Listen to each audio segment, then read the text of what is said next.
Hello friends, आप सभी का स्वागत है एफटीएस पॉइंट के यूट्यूब चैनल पर। उम्मीद करता हूँ आप सभी स्वस्थ होंगे और अच्छे होंगे और अपनी पढ़ाई कंटिन्यू कर रहे होंगे। चलिए दोस्तों, जीएस के जो प्रीवियस ईयर क्वेश्चंस का रिवीजन चल रहा है उसी सिलसिले को आगे बढ़ाते हुए कुछ और क्वेश्चंस करते हैं। दोस्तों ये सारे क्वेश्चन प्रीवियस ईयर्स में कई बार आए हुए क्वेश्चन हैं और ये क्वेश्चन आपके SSC, CGL, CHSL, MTS, railway, NTPC, CBT two, railway group D, इन सभी एग्जाम्स के लिए काफ़ी इंपॉर्टेंट होने वाले हैं। ठीक है, चलिए दोस्तों, ज़्यादा समय न लेते हुए वीडियो को स्टार्ट करते हैं। वीडियो को स्टार्ट करने से पहले अगर आप चैनल पर नए हैं तो चैनल के बेल आइकन को प्रेस करके चैनल को सब्सक्राइब कर लीजिए और वीडियो को लाइक कीजिए। चलिए दोस्तों, शुरू करते हैं पहला क्वेश्चन। चलिए पहला क्वेश्चन शुरू करते हैं। पहला क्वेश्चन है, केंद्र और राज्यों के बीच संबंधों का विवरण संविधान के किस भाग में दिया गया है? आपको यहाँ पर बताना है केंद्र और राज्यों के बीच संबंधों का विवरण संविधान के किस भाग में दिया गया। ऑप्शन है आपके पास 7वां भाग, 11वां भाग, 12वां भाग या फिर 9वां भाग। दोस्तों राइट आंसर क्या होगा इसका? 11वां भाग। दोस्तों ये क्वेश्चन कई बार पूछा गया एग्जाम में। 11वें भाग में केंद्र और राज्यों के बीच संबंधों का विवरण दिया गया है। ठीक है, चलिए क्वेश्चन नंबर 2 देख लेते हैं यहाँ से। क्वेश्चन नंबर 2 क्या है? क्वेश्चन नंबर 2 भी काफ़ी अच्छा क्वेश्चन है, इंपॉर्टेंट क्वेश्चन है। सिक्किम को भारतीय संघ में पूर्ण राज्य का दर्जा किस संवैधानिक संशोधन के अंतर्गत दिया गया था? दोस्तों क्वेश्चन एक बार ध्यान से पढ़ लेते हैं। सिक्किम को भारतीय संघ में पूर्ण राज्य का दर्जा किस संवैधानिक संशोधन के अंतर्गत दिया गया था? ऑप्शन है 42वां संविधान संशोधन, 36वां संविधान संशोधन, 50वां संविधान संशोधन या फिर 44वां संविधान संशोधन। दोस्तों राइट आंसर क्या होगा? सिक्किम को भारतीय संघ में पूर्ण राज्य का दर्जा कब दिया गया था? किस संविधान संशोधन के अंतर्गत? 36वें संविधान संशोधन। ठीक है, 36वें संविधान संशोधन के अंतर्गत सिक्किम को भारतीय संघ में पूर्ण राज्य का दर्जा दिया गया था। चलिए दोस्तों क्वेश्चन नंबर 3 देख लेते हैं। दोस्तों नेक्स्ट क्वेश्चन है, क्वेश्चन नंबर 3 क्या है? अक्साई चीन किस राज्य में स्थित है? आपके पास ऑप्शन है अरुणाचल प्रदेश, जम्मू और कश्मीर, उत्तराखंड या फिर आंध्र प्रदेश। दोस्तों अक्साई चीन किस राज्य में स्थित है? कई बार पूछा हुआ क्वेश्चन है ये भी। इसका राइट आंसर क्या होगा? जम्मू कश्मीर। ठीक है, जम्मू और कश्मीर में अक्साई चीन स्थित है। चलिए क्वेश्चन नंबर 4 देख लेते हैं। दोस्तों ये सभी प्रीवियस ईयर के आए हुए क्वेश्चन हैं, वहीं से मैंने इसे पिक किया है। कई बार क्वेश्चन, सारे क्वेश्चन कई बार रिपीट हुए हैं किसी न किसी पेपर। चलिए क्वेश्चन नंबर 4 देख लेते हैं। क्वेश्चन नंबर 4 क्या है? समाचार पत्र इंडियन ओपिनियन के संस्थापक कौन थे?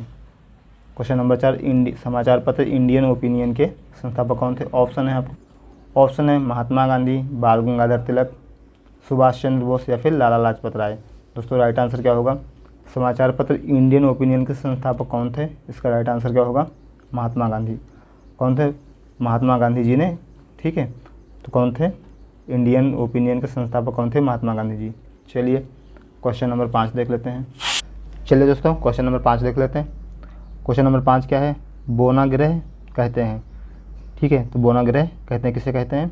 ऑप्शन देख लीजिए, बृहस्पति, बुध, शनि या फिर प्लूटो को। दोस्तों राइट आंसर क्या होगा? बोना ग्रह किसे कहते हैं? राइट आंसर क्या होगा? प्लूटो को। प्लूटो को क्या कहते हैं? बोना ग्रह। ठीक है, बोना ग्रह प्लूटो को कहते हैं। चलिए क्वेश्चन नंबर 6 देख लेते हैं। दोस्तों नेक्स्ट क्वेश्चन है, क्वेश्चन नंबर 6, धन विधेयक पर राज्यसभा द्वारा कितने दिनों के लिए रोक लगाई जा सकती है? दोस्तों नेक्स्ट क्वेश्चन क्या है? राज्यसभा। ठीक है, राज्यसभा द्वारा धन विधेयक पर कितने दिनों के लिए रोक लगाई जा सकती है? ऑप्शन आपके पास है 12 दिनों के लिए, 14 दिनों के लिए, 16 दिनों के लिए या फिर 9 दिनों के लिए। दोस्तों राइट आंसर क्या होगा इसमें? धन विधेयक पर राज्यसभा द्वारा कितने दिनों के लिए रोक लगाई जा सकती है? राइट आंसर क्या होगा? 14 दिनों के लिए। राज्यसभा द्वारा धन विधेयक पर 14 दिनों के लिए रोक लगाई जा सकती है। चलिए नेक्स्ट क्वेश्चन देख लेते हैं, क्वेश्चन नंबर 7। क्वेश्चन नंबर 7 क्या है? औषधि का देवता किसे कहा जाता है? ऑप्शन देख लेते हैं, धन्वंतरि, सुषेण वैद्य, अगस्त मुनि या फिर इनमें से कोई नहीं। दोस्तों क्या होगा?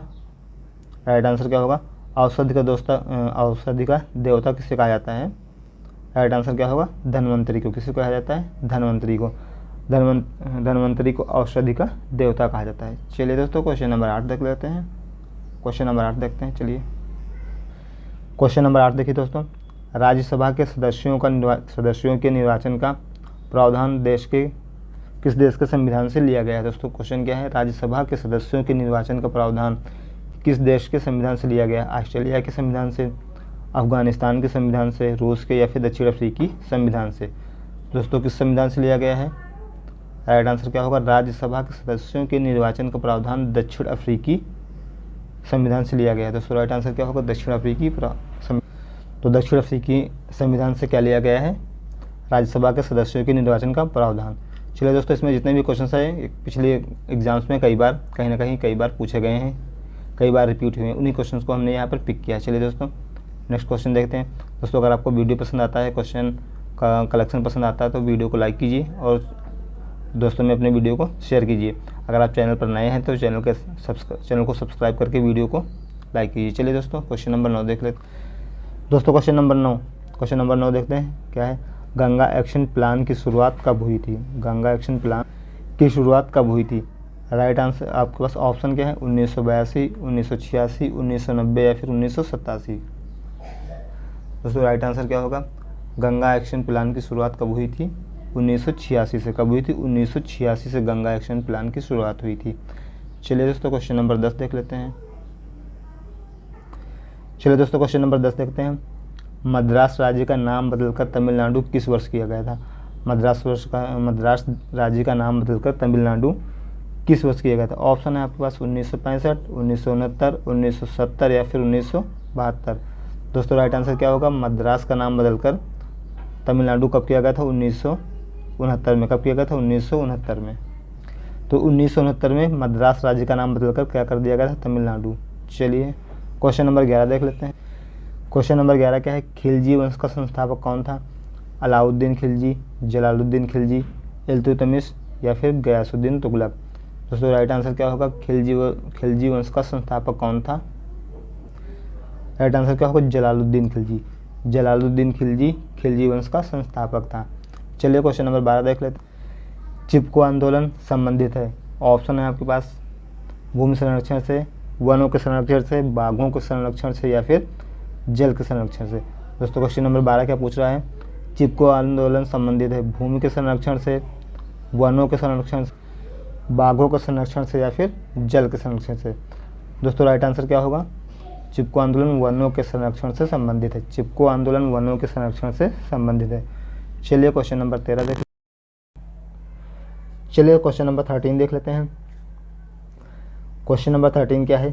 किस शासक की मौत चौगन खेलते समय हुई थी? ऑप्शन है आपके पास गयासुद्दीन तुगलक, कुतुबुद्दीन ऐबक, इल्तुतमिश या फिर चौथा ऑप्शन क्या है? शाह आलम द्वितीय। तो दोस्तों राइट आंसर क्या होगा? किस शासक की मौत चौगन खेलते समय हुई थी? राइट आंसर क्या होगा दोस्तों इसका? कुतुबुद्दीन ऐबक। ठीक है, इसका राइट आंसर क्या होगा? कुतुबुद्दीन ऐबक। कुतुबुद्दीन ऐबक की मौत कब हुई थी? चौगन खेलते समय हुई थी। चलिए नेक्स्ट क्वेश्चन देख लेते हैं। Question number 14। क्वेश्चन नंबर 14 क्या है? दिल्ली के किस सुल्तान को उसके शासन के दौरान साहसिक फैसले लेने के लिए जाना जाता है? दोस्तों क्वेश्चन नंबर फिर से रीड कर लेते हैं। देखिए, दिल्ली के किस सुल्तान को उसके शासन के दौरान साहसिक फैसले लेने के लिए जाना जाता है? ऑप्शन है आपके पास इल्तुतमिश, मोहम्मद बिन तुगलक, गयासुद्दीन तुगलक या फिर जहांगीर। दोस्तों राइट आंसर क्या है? राइट आंसर देखते हैं क्वेश्चन का। क्वेश्चन नंबर 14 का राइट आंसर क्या होगा? मोहम्मद बिन तुगलक। क्या होगा? मोहम्मद बिन तुगलक। मोहम्मद बिन तुगलक को उसके शासन के दौरान साहसिक फैसले लेने के लिए जाना जाता है। चलिए क्वेश्चन नंबर 15 देख लेते हैं। क्वेश्चन नंबर 15 क्या है? मंदिरों के स्थापत्य में गोपुरम का क्या अर्थ है? मंदिरों के स्थापत्य में गोपुरम का क्या अर्थ है? दोस्तों ये गोपुरम शब्द कई बार क्वेश्चन में पूछा गया है, तो इसको ध्यान से पढ़ते हैं। मंदिरों के स्थापत्य में गोपुरम का क्या अर्थ है? ऑप्शन है आपके पास दान पात्र, द्वार, सीढ़ियाँ या फिर मूर्ति। राइट आंसर क्या होगा दोस्तों राइट आंसर क्या होगा? गोपुरम का अर्थ क्या है? गोपुरम का अर्थ होता है द्वार। तो ये क्वेश्चन कई बार पूछा गया एग्जाम में। चलिए क्वेश्चन नंबर 16 देख लेते हैं। क्वेश्चन नंबर 16 क्या है? पेंटागोनिया मरुस्थल किस महाद्वीप में स्थित है? पेंटागोनिया मरुस्थल किस महाद्वीप में स्थित है? आपके पास ऑप्शन है अफ्रीका महाद्वीप, ऑस्ट्रेलिया महाद्वीप, एशिया महाद्वीप या फिर दक्षिण अमेरिका महाद्वीप। क्या है? दक्षिण अमेरिका महाद्वीप। दोस्तों राइट आंसर क्या होगा? पेंटागोनिया मरुस्थल किस महाद्वीप में स्थित है? राइट आंसर क्या होगा इसका? दक्षिण अमेरिका महाद्वीप। किस महाद्वीप में स्थित है? दक्षिण अमेरिका महाद्वीप में पेंटागोनिया मरुस्थल स्थित है। चलिए दोस्तों नेक्स्ट क्वेश्चन देख लेते हैं। Question number 17। क्वेश्चन नंबर 17 क्या है दोस्तों? क्वेश्चन नंबर 17 है अंतिम ऋणदाता कौन होता है? क्वेश्चन नंबर 17 है अंतिम ऋणदाता कौन होता है? आपके पास ऑप्शन है स्टेट बैंक ऑफ इंडिया, भारतीय रिजर्व बैंक, नाबार्ड या फिर वित्त मंत्रालय। दोस्तों अंतिम ऋणदाता कौन होता है, इसका आंसर क्या होगा, राइट आंसर क्या होगा, भारतीय रिजर्व बैंक। राइट आंसर क्या होगा, भारतीय रिजर्व बैंक। भारतीय रिजर्व बैंक क्या होता है, अंतिम ऋणदाता होता है भारतीय रिजर्व बैंक। चलिए दोस्तों क्वेश्चन नंबर 18 देख लेते हैं। दोस्तों ये क्वेश्चन काफ़ी इंपॉर्टेंट क्वेश्चन है, पिछले कई ईयर्स में बार बार रिपीट हुए क्वेश्चन हैं जो हमने पिक किए हैं। दोस्तों आपके इंपॉर्टेंट एग्जाम्स के लिए काफ़ी इंपॉर्टेंट क्वेश्चन है। रेलवे एनटीपीसी CBT2 और रेलवे ग्रुप B के साथ SSC CHSL SSC MTS इन सभी के लिए काफ़ी इंपॉर्टेंट क्वेश्चन हैं। काफ़ी इंपॉर्टेंट क्वेश्चन है दोस्तों। चैनल वीडियो पसंद आता है तो वीडियो को लाइक करें और दोस्तों में शेयर करें। दोस्तों इसी के साथ अगर आप चैनल पर नए हैं तो चैनल के बेल आइकन को प्रेस करके चैनल को सब्सक्राइब करें और वीडियो को लाइक करें। चलिए दोस्तों नेक्स्ट क्वेश्चन देखते हैं, क्वेश्चन नंबर 18। क्वेश्चन नंबर 18 क्या है दोस्तों, ईस्टर और गुड फ्राइडे किस धर्म में मनाया जाता है। ऑप्शन है आपके पास जैन धर्म, हिंदू धर्म, ईसाई धर्म या फिर मुस्लिम धर्म। दोस्तों क्वेश्चन राइट आंसर क्या होगा, क्वेश्चन का ईस्टर और गुड फ्राइडे किस धर्म में मनाया जाता है। राइट आंसर क्या होगा, राइट आंसर क्या होगा दोस्तों, ईसाई धर्म। कहाँ मनाया जाता है, ईसाई धर्म। ईस्टर और गुड फ्राइडे कहाँ मनाया जाता है, ईसाई धर्म में। चलिए दोस्तों नेक्स्ट क्वेश्चन देख लेते हैं, क्वेश्चन नंबर 19। क्वेश्चन नंबर 19 क्या है दोस्तों, राष्ट्रीय राजमार्ग 3 कहाँ से कहाँ तक जाता है। ऑप्शन है आपके पास आगरा से मुंबई, आगरा से दिल्ली, आगरा से बेंगलुरु या फिर आगरा से सिकंदराबाद। चलिए दोस्तों राइट आंसर देख लेते हैं, राष्ट्रीय राजमार्ग 3 कहाँ से कहाँ तक जाता है। राइट आंसर होगा आगरा से मुंबई तक। कहाँ से कहाँ तक, आगरा से मुंबई। चलिए दोस्तों क्वेश्चन नंबर 20 देख लेते हैं। नेक्स्ट क्वेश्चन नंबर 20 है, रामायण की रचना किसने की थी या फिर रामायण किसने लिखी थी। दोस्तों आपके पास ऑप्शन है वाल्मीकि, व्यास, तुलसीदास या फिर मलिक मोहम्मद जायसी। दोस्तों क्वेश्चन क्या है, रामायण की रचना किसने की थी या रामायण किसने लिखी थी। राइट आंसर क्या होगा, वाल्मीकि। वाल्मीकि ने रामायण लिखी थी। चलिए दोस्तों नेक्स्ट क्वेश्चन देख लेते हैं, क्वेश्चन नंबर 21।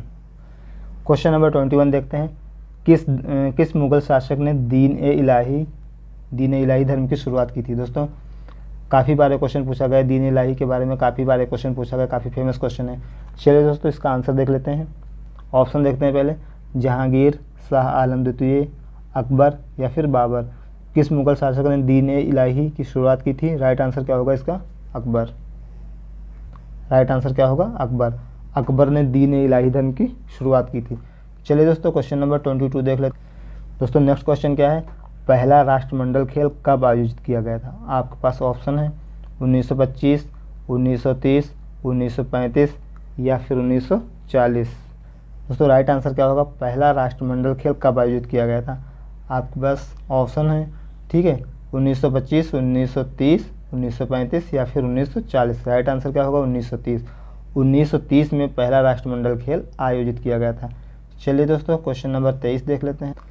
चलिए दोस्तों नेक्स्ट क्वेश्चन क्या है, किस खेल का क्रीड़ा स्थल कोर्ट कहलाता है। किस खेल का क्रीड़ा स्थल कोर्ट कहलाता है। ऑप्शन है आपके पास वॉलीबॉल, फुटबॉल, बॉक्सिंग या फिर गोल्फ। दोस्तों किस खेल का क्रीड़ा स्थल कोर्ट कहलाता है। राइट आंसर क्या होगा, वॉलीबॉल। वॉलीबॉल का जो मैदान है जहाँ वॉलीबॉल खेला जाता है उसको क्या कहते हैं, कोर्ट कहते हैं। चलिए क्वेश्चन नंबर 24 देख लेते हैं। क्वेश्चन नंबर 24 क्या है, 7 वाहनों द्वारा उपयोग किया जाने वाला मिश्रण प्रोटीन किसका होता है। 7 वाहनों द्वारा उपयोग किए जाने वाला मिश्रण प्रोटीन किसका होता है। ऑप्शन है आपके पास तांबा और लोहा, तांबा और चांदी, सोना और चांदी या फिर तांबा और स्टील। राइट आंसर क्या होगा दोस्तों, राइट आंसर बताइए। 7 वाहनों द्वारा उपयोग किया जाने वाला मिश्रण क्या प्रोटीन होता है, किसका मिश्रण होता है ये, तांबा और चांदी। किसका मिश्रण होता है, तांबा और चांदी का। चलिए दोस्तों क्वेश्चन नंबर 25 देख लेते हैं। क्वेश्चन नंबर 25 क्या है, ग्रीष्मकालीन फसलें कब उगाई जाती हैं। आपके पास ऑप्शन है मार्च व फरवरी के बीच, मार्च व जून के बीच, अप्रैल व जून के बीच और अप्रैल और जुलाई के बीच। चलिए दोस्तों राइट आंसर देखते हैं क्वेश्चन का। दोस्तों राइट आंसर क्या होगा, ग्रीष्मकालीन फसलें कब उगाई जाती हैं, मार्च व जून के बीच। तो ग्रीष्मकालीन फसलें जो होती हैं मार्च व जून के बीच उगाई जाती हैं। चलिए दोस्तों क्वेश्चन नंबर 26 देख लेते हैं।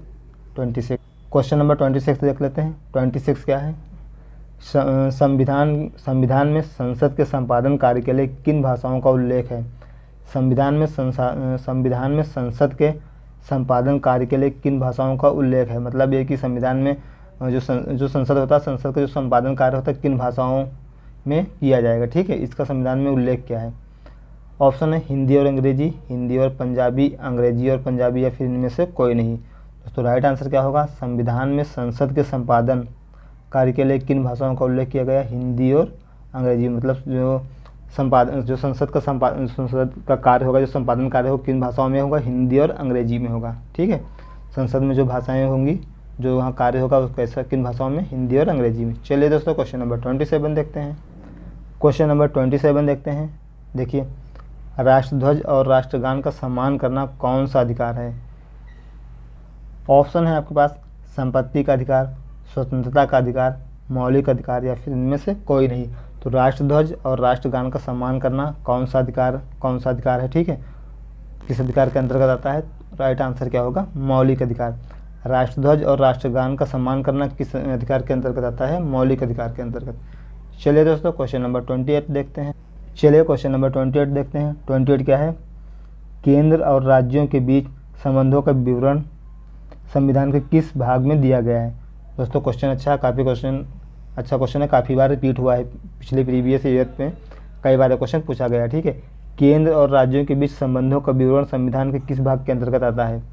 ठीक है, 10वें भाग के अंतर्गत, या फिर 11वें में, 12वें में, या फिर 9वें में? दोस्तों राइट आंसर क्या होगा?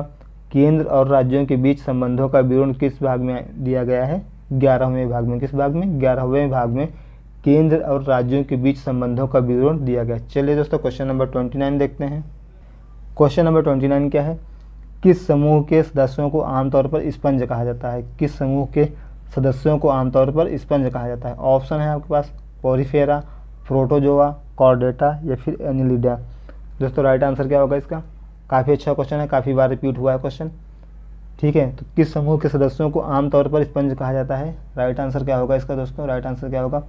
पोरिफेरा समूह के सदस्यों को आमतौर पर स्पंज कहा जाता है। चलिए दोस्तों क्वेश्चन नंबर 30 देख लेते हैं। दोस्तों क्वेश्चन नंबर 30 क्या है? सबसे गहरा क्या होगा? सबसे गहरा भूबद्ध बंदरगाह कौन सा है? क्वेश्चन देख लेते हैं फिर से। सबसे गहरा भूबद्ध बंदरगाह कौन सा है? ऑप्शन है चेन्नई बंदरगाह, हल्दिया बंदरगाह, विशाखापट्टनम बंदरगाह, या फिर कोचीन बंदरगाह। दोस्तों राइट आंसर क्या होगा इसका? इस क्वेश्चन का राइट आंसर क्या होगा? सबसे गहरा भूबद्ध बंदरगाह कौन सा है? विशाखापट्टनम बंदरगाह। कौन सा है? विशाखापट्टनम बंदरगाह। चलिए दोस्तों, उम्मीद करता हूँ आपको सभी क्वेश्चन पसंद आए होंगे। क्वेश्चन पसंद आए हैं तो वीडियो को लाइक कीजिए और दोस्तों में शेयर कीजिए। अगर आप चैनल पर नए हैं, चैनल के बेल आइकन को प्रेस करके चैनल को सब्सक्राइब करें और वीडियो को लाइक करें। चलिए दोस्तों, अगले वीडियो के लिए वेट करें। तब तक के लिए धन्यवाद।